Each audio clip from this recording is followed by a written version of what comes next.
जय श्री कृष्णा। प्यारे भक्तों, आप सभी का स्वागत है, अभिनंदन है। आज की हमारी कहानी आपको बहुत ही रोचक लगने वाली है, क्योंकि आज की हमारी कहानी का प्रसंग जुड़ा है महाभारत से। द्रौपदी का चीरहरण होता रहा, लेकिन भगवान श्री कृष्ण करते रहे बुलावे का इंतजार।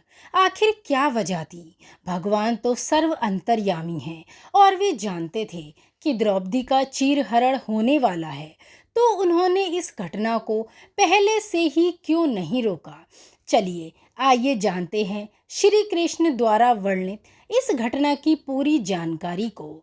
महाभारत में द्रौपदी चीरहरण की घटना ऐसी है जिसका आज भी उल्लेख होता है तो मानवता शर्मसार हो उठती है। जब सभा में उपस्थित सभी वरिष्ठ जनों ने इस घटना पर मौन धारण कर लिया था, तो द्रौपदी ने स्वयं को बचाने के लिए श्री कृष्ण से प्रार्थना की। द्रौपदी की पुकार सुनकर श्री कृष्ण ने तुरंत ही अपनी सखी की मदद की।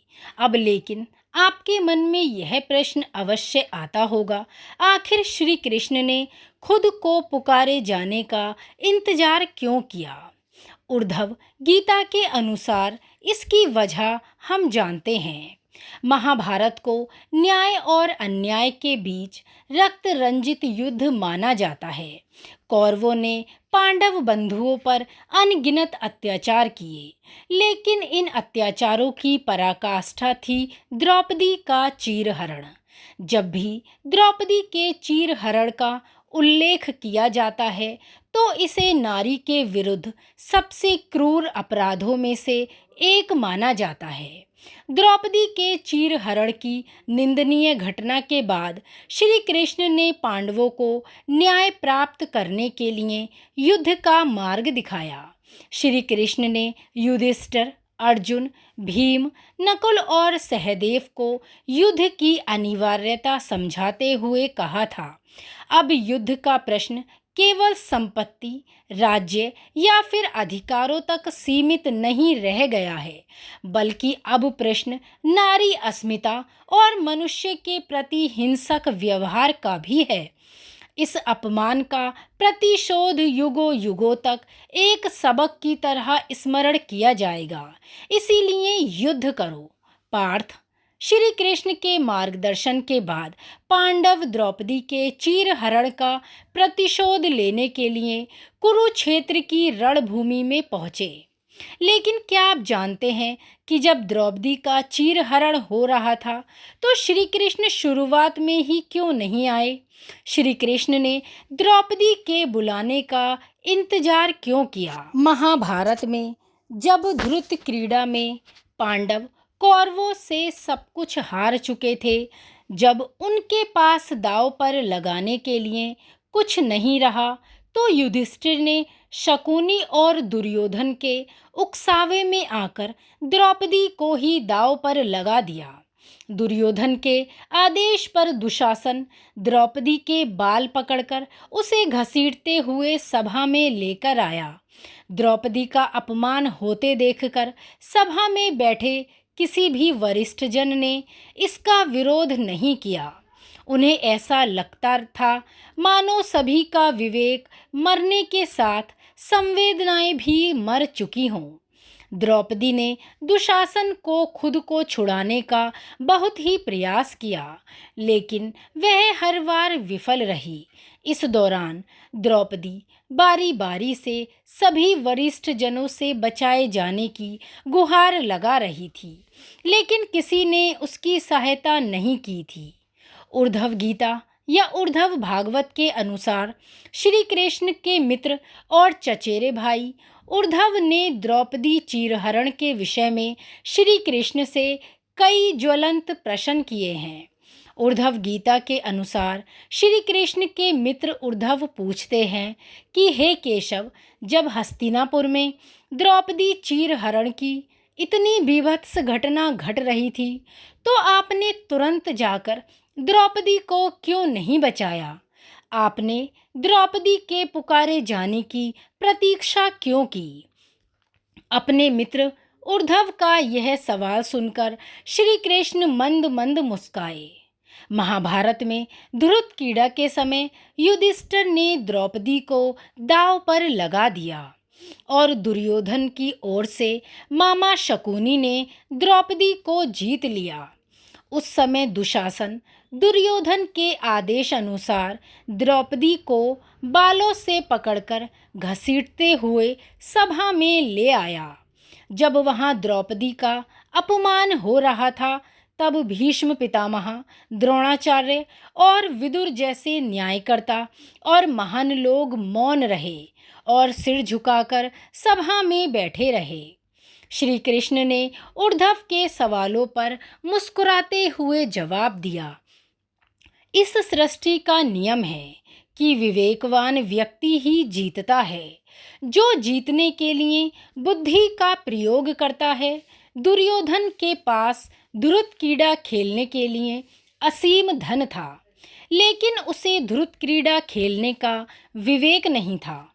इसीलिए उसने अपने मामा शकुनी पर विश्वास करके उन्हें अपनी तरफ से धृतक्रीड़ा खेलने के लिए कहा।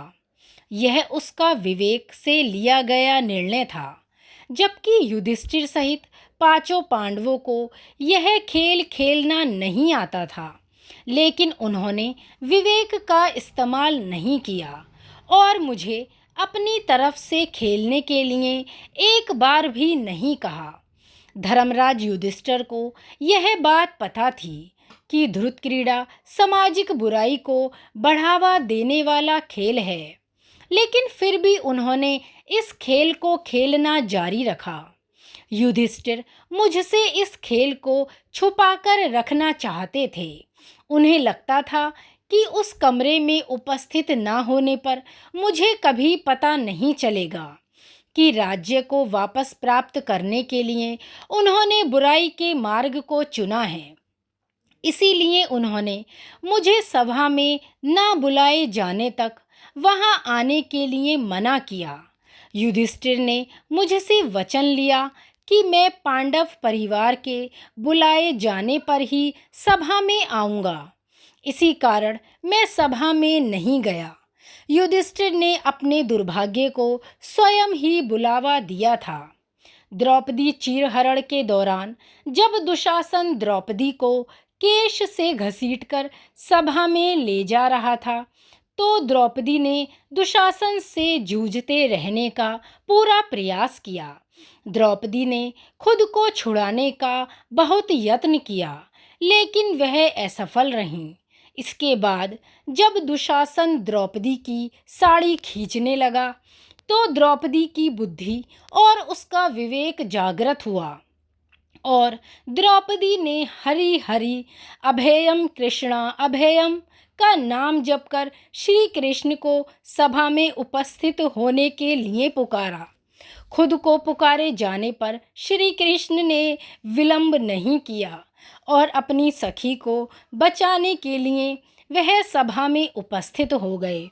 इस तरह श्री कृष्ण ने युधिष्ठिर को दिया वचन भी निभा लिया और अदृश्य रूप में आकर अपनी सखी द्रौपदी की भी रक्षा की। तो इस तरह भगवान हर बार ही हमारी आन बान और शान का मान रखते हैं। दोस्तों, आपने महाभारत की ये कथा सुनी, आपको प्रसंग कैसा लगा? द्रौपदी चीरहरण को लेकर आपके मन में ये प्रश्न कई बार आया होगा, क्योंकि यह प्रश्न इस कथा को पढ़ने से पहले मेरे मन में भी आया था। आखिर सर्व अंतर्यामी परमेश्वर को तो हर समय सब पता होता है, फिर उन्होंने ऐसी नौबत ही क्यों आने दी कि प्रश्न एक स्त्री के मान सम्मान पर उठा। लेकिन अब इस कथा को पढ़कर तो आप समझ ही गए होंगे। अपने वचन को निभाने के लिए और सभी पांडवों को ये बताने के लिए कि धृतक्रीड़ा एक सामाजिक बुराई है, भगवान ने द्रौपदी के पुकारे जाने पर ही उसके मान सम्मान की रक्षा की। अगर ये जानकारी, ये प्रसंग कथा आपको अच्छी लगी हो तो इसे लाइक और शेयर ज़रूर करें, ताकि इस कथा को पढ़कर सभी को ये जानकारी मिल सके कि आखिर भगवान भी कुछ वचनों और कुछ मर्यादाओं में बंधे हैं, लेकिन फिर भी वे हर तरीके से हमारी सहायता और हमारे मान सम्मान के लिए हमेशा तैयार हैं। इसी के साथ धन्यवाद। जय श्री कृष्णा।